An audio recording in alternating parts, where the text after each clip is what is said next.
નમસ્કાર મિત્રો, સ્વાગત છે તમારું અમારી YouTube ચેનલમાં। તો મિત્રો, આજના વિડીયોમાં આપણે પશુપાલન વિભાગની એવી અગત્યની યોજના વિશે વાત કરીશું કે જે યોજનાનું નામ છે વાછરડી પ્રોત્સાહક સહાય યોજના। આ યોજના અંતર્ગત વાછરડીઓના ઉછેર માટે પશુપાલકોને ₹3000 ની મર્યાદામાં સહાય આપવામાં આવે છે। યોજના વિશે આપણે તમામ માહિતી એક જ વિડીયોમાં મેળવી લેશું, પરંતુ તે પહેલા વિડીયો ગમે તો લાઈક અને શેર કરી દેજો। ચેનલમાં નવા હોય તો ચેનલને સબસ્ક્રાઇબ કરી દેજો। તો ચાલો મિત્રો, વિડીયોની શરૂઆત કરીએ।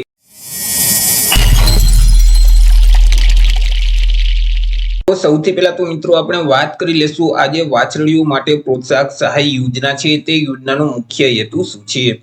તો કે મિત્રો, રાજ્યમાં આવેલ જે દેશી ગાયો છે તો તેમની સંખ્યામાં થતો ઘટાડાને અટકાવવા માટે તેમજ દેશી ગાયોની સંખ્યામાં વધારો કરવા માટે વાછરડીઓના ઉછેર માટે પશુપાલન વિભાગ દ્વારા વાછરડીઓ માટે પ્રોત્સાહક સહાય યોજના અમલમાં મૂકવામાં આવેલી છે કે જે યોજના અંતર્ગત પશુપાલકોને વાછરડીઓના ઉછેર માટે સહાય આપવામાં આવે છે।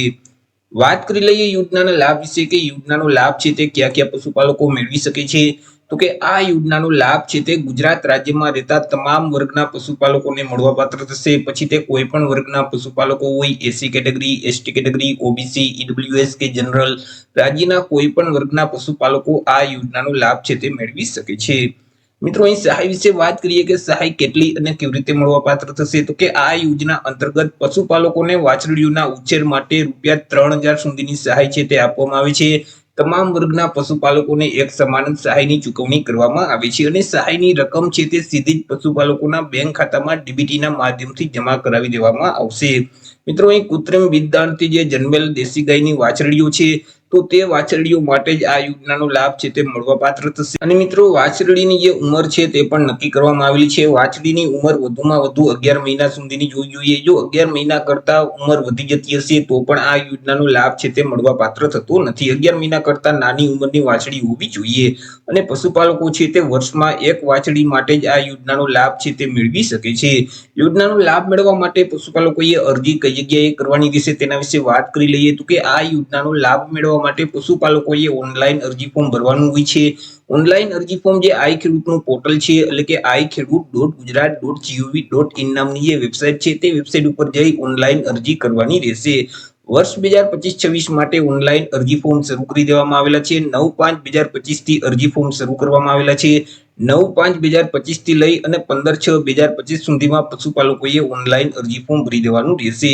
મિત્રો, ઓનલાઈન અરજી ફોર્મ ભર્યા પછી તેની પ્રિન્ટ કાઢી પશુપાલકોએ પોતાની પાસે જ રાખવાની રહેશે જ્યાં સુધી તમારા તાલુકા અથવા તો જિલ્લામાં આવેલ જે પશુપાલન વિભાગની કચેરી છે ત્યાંના જે અધિકારીઓ અથવા તો કર્મચારીઓ તમારી પાસે અરજી ફોર્મની પ્રિન્ટ ન માંગે ત્યાં સુધી કોઈ પણ જગ્યાએ ફોર્મની પ્રિન્ટ જમા કરાવવાની રહેતી નથી।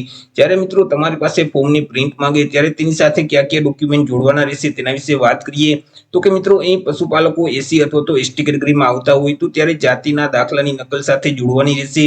જો દિવ્યાંગ પશુપાલક હોય તો દિવ્યાંગતાનું જે પ્રમાણપત્ર છે તેની કોપી સાથે જોડવાની રહેશે। રેશન કાર્ડની નકલ છે, બેંક પાસબુકના પ્રથમ પાનાની નકલ અથવા તો રદ કરેલ ચેક સાથે જોડવાનું રહેશે। આધાર કાર્ડની નકલ છે, તે સિવાય કૃત્રિમ બીજદાણથી પશુ ફેળવ્યાનું સંસ્થાનું પ્રમાણપત્ર છે તે અરજી ફોર્મની સાથે જોડવાનું રહેશે। જ્યારે તમારી પાસે ફોર્મની પ્રિન્ટ માંગવામાં આવે ત્યારે તેની સાથે આટલા ડોક્યુમેન્ટ એટેચ કરી અને તમારા તાલુકામાં આવેલ જે પશુપાલન વિભાગની જે મિત્રો કચેરી છે ત્યાં તમારે ફોર્મ જમા કરાવવાનું રહેશે। તો એ રીતે મિત્રો, પશુપાલન વિભાગની અગત્યની યોજના કહી શકાય વાછરડી પ્રોત્સાહક સહાય યોજના કે જે યોજના અંતર્ગત વાછરડીઓના ઉછેર માટે પશુપાલકોને ₹3000 ની સહાય આપવામાં આવે છે। તો આશા રાખું છું વિડીયો પસંદ પડ્યો હશે। વિડીયો પસંદ પડ્યો હોય તો લાઈક અને શેર કરી દેજો। ચેનલમાં નવા હોય તો ચેનલને સબસ્ક્રાઇબ કરી દેજો। ફરી મળીશું એક નવા ટોપિક સાથે એક નવા વિડીયોમાં। ત્યાં સુધી જય હિન્દ, વંદે માતરમ।